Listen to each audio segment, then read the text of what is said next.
lệ bay say na tan ma lal ram khi rau tha le in rin na in ka phang thi na o chu hun chuan kai zong ka lung min len thi angel ven kho puya khian ka min a chuang to eng vanun na bu an chiar huna chuanin khemi le so mi so chu ta biang chu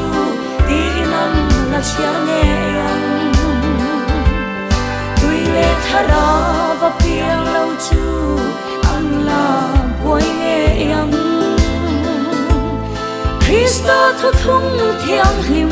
vang ka min a chuang nge yang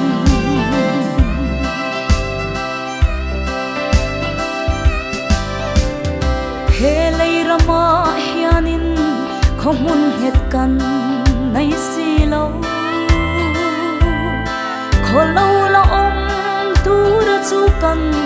zong zok ani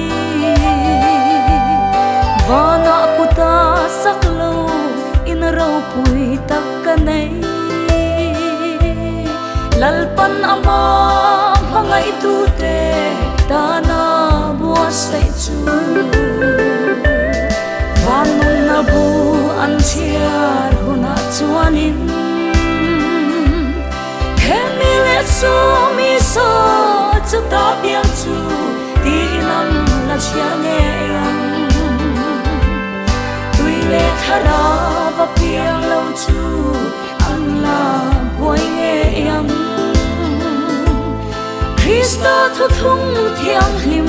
vang ka min a chuang nge yang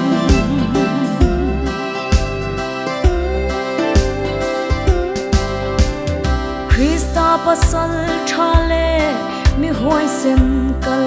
masa de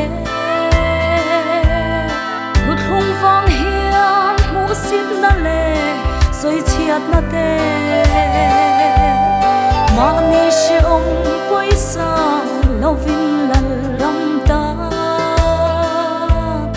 trap chung in bu chi tia lo fe chua pui thina vanun na bu an chiar huna chuanin khemi le so mi so chu ta biang chu ti nam na chiar nge yang tui le thara va piang lo chu an la boy nge yang Krista thu thung thiang him vang ka min a chuang nge yang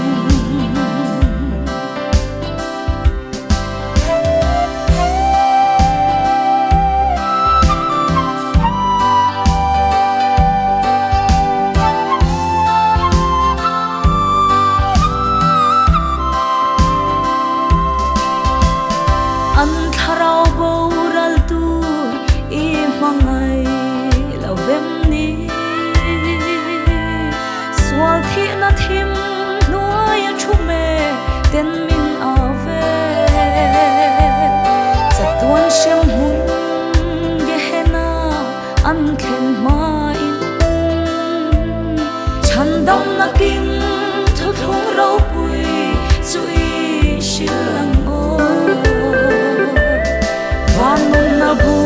an chiar huna chuanin khemi le so mi so chu ta biang chu ti nam la chiar nge yang tui le thara va piang lo chu an la boy nge yang Krista thu thung thiang him vang ka min a chuang nge yang